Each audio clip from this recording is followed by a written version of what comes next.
So as an expert in growing small accountancy firms, I thought I'd got growth sussed. But when it came to my own business recently, I realised I had a gap in my knowledge. And when I looked out there was very little on this. What am I talking about?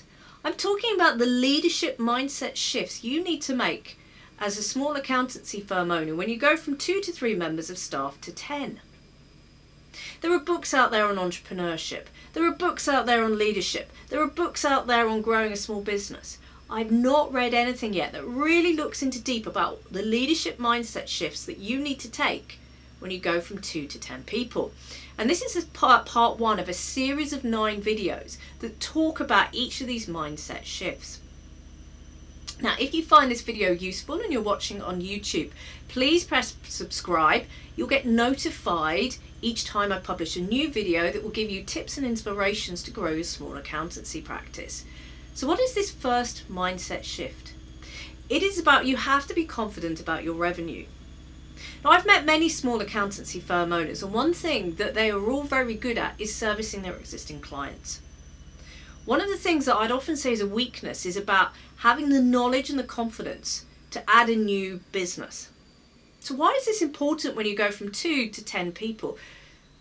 Well, let's be blunt here, your wage bill changes.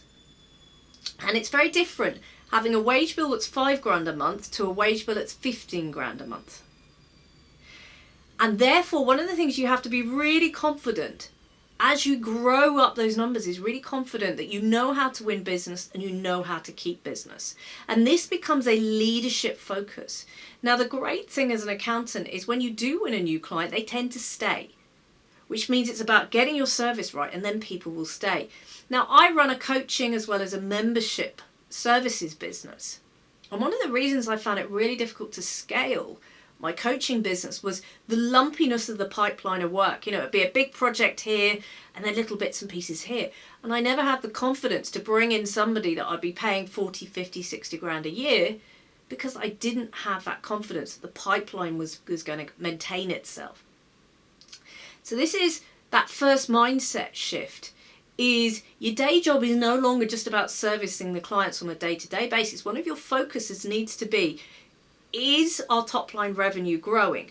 Do we have the processes to do that so that we can grow it to afford the next member of staff we need?